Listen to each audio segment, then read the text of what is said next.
Hey guys, and welcome back to Clashing with Cool Kids. Today we're going to discuss raiding for loot, or as some people call it, farming. We are also going to discuss my preferred troop composition and what bases to look for when farming. Alright, let me go ahead and take you to one of my replays real quick. Alrighty guys, so here we are in one of my replays. Now you can see my troop composition that I brought 8 wall breakers, 16 giants, 20 goblins, 52 archers and barbarians. In my clan castle, I always have wizards. I have my Archer Queen. Unfortunately, my Barbarian King is currently upgrading. I have 2 healing potions, 2 rage potions, and a poison spell in case there's clan killer troops. Archers, they serve a great purpose. Sometimes you can use them for sniping. Hey, if they're out of the range of the defense, why not snipe that, get that free percentage, or that free loot from the collectors? There's always, sometimes you find these inactive bases, and there's a lot of loot in those collectors, and hey, if you can get some free sniping done, that's a lot of potential loot right there. Now, Giants, everybody knows that Giants' priorities are defenses. They hit those defenses, destroy them immediately, and then there you go. Once those defenses are destroyed, you have free room for your other troops, your archers, your barbs, and your goblins. But back to the Giants. Giants have excellent health, and they have excellent strength to go ahead and take out these defenses a lot quicker. Yes, they are vulnerable to spring traps, but that's okay. That's what you bring barbarians for. Barbarians, see open spaces like up here to the left and to the right. You use barbarians right there if you want to enter that point, because you want to set off those spring traps. You don't want to lose a giant when you could just lose a barbarian instead. You know what I mean? So you set those are the barbarians are for, and of course they're also pretty strong, a lot stronger than the archers, but they're more vulnerable. They're a lot easier to hit. So I'm going to take it to another replay real quick. Alrighty guys, now we're going to go ahead and discuss what kind of bases to look for when raiding. First, is it an inactive base? Does it have a weak design? Is it a rush base? Does it have lots of loot? Is the loot easy to get to? Are the clan killer troops easy to lure out? For this base, I'd say it had a weak design because the clan castle is in another compartment, which makes it easy to lure out. Luckily, there were no troops, and if there was, I had my poison spell. Also, storages and collectors are all in one compartment, and that's what you want to look for, guys.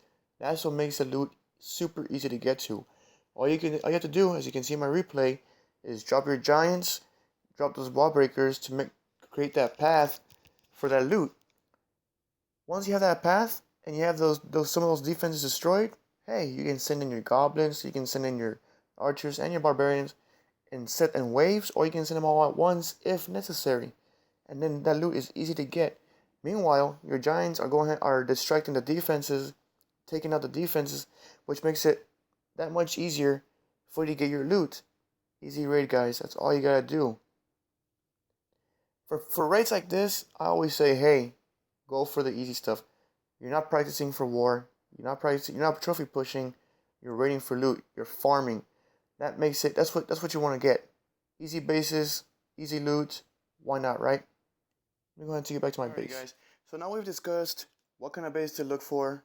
What's my preferred troop composition. Yes, I know there's cheaper armies like Barch or B.A.M, but I like to use this because you never know when you're gonna find those really difficult bases, and you have the perfect troop composition to get that loot.